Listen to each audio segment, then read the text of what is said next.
Imagine being an underdog in a new world, underestimated and overlooked.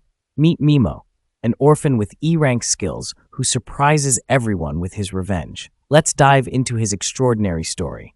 Mimo's life was rough. After his father's death, his mother's new boyfriend abused him daily. His mother ignored his cries, absorbed in her TV shows. This harsh upbringing left Mimo weak and lacking confidence. Mimo wakes up from a nightmare of being beaten by his stepfather. At school, he witnesses his class bully Sho harassing a kind girl named Ya. Sho mocks her for reading girly novels, waving her book around. Mimo imagines being a hero in a TV show, standing up to the bully and winning admiration. But he knows reality is different. On the bus, most students support Sho or laugh to avoid being targets. The teacher sleeps through it all. Suddenly, Mimo stands up, telling Sho to leave Ya alone.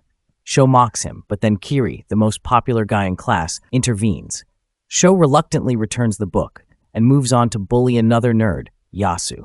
Before Mimo can ponder his unusual bravery, the entire bus is transported to a different world.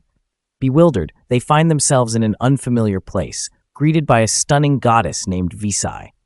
Vicius explains that the kingdom of aliens summons brave warriors from other worlds when a demon king threatens. The students are to become the new heroes to defeat the resurrected demon king. The students are confused, unsure if they are dead or pranked. Their teacher instructs them to listen to Vicius. Mimo pinches himself, trying to grasp the reality of the ancient architecture, armored soldiers, and the golden-eyed goddess. Kiri asks what happens if they don't cooperate. Vicius smiles, saying she can't send them back. However, there is a reverse summoning ritual that requires a special item called the evil element, obtainable only by killing the demon king.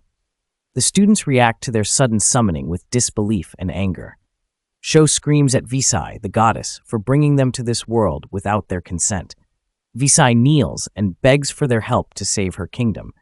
Ya, doubting their abilities, speaks up, but Vicius reassures them of their hidden powers. Sho, still unconvinced, thinks it's all a joke. Vicius summons a giant demon dog to prove the seriousness of their situation. The beast kills a prisoner, horrifying the students, before Vicius destroys it with a spell.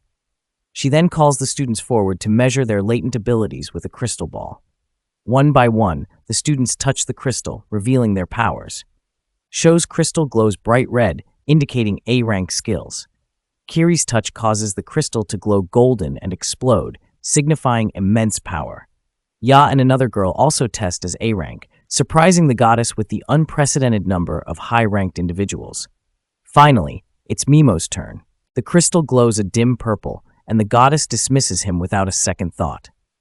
Mimo realizes he's still a background character even in this world. Yasu, another nerd, discovers a special dark ability linked to a legendary hero, giving him hope for greatness. Vicius explains that each student has a personal ability, unique to them. Then she calls Mimo forward again. A guard pushes him into a dark pit, declaring him E-rank, the lowest in the class. Historically, E-rank individuals cause trouble and are often killed, but this time, Mimo is given a chance to prove himself. Mimo is sent to the abandoned ruins, a dungeon for criminals and monsters. If he survives, he can live. If not, he will be left to die. Mimo protests, claiming he can improve, but Vicius labels him a failure with stats too low to train effectively.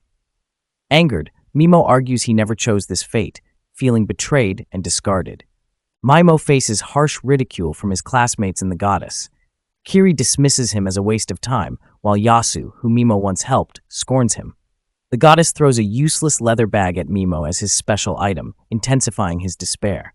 Frustrated, Mimo tries to paralyze the goddess with a spell, but she blocks it effortlessly, calling him a loser. Kiri's powerful fireball spell mocks Mimo's weak attempt. Humiliated, Mimo's inner fury surfaces as he recalls his painful past. Finally, he lashes out, calling the goddess a rotten hoe and vowing revenge. Transported into a dark cave, Mimo struggles to see and opens his status. Using mana to illuminate the gem in the leather bag, he explores the eerie cave, realizing he's walking on skeletons.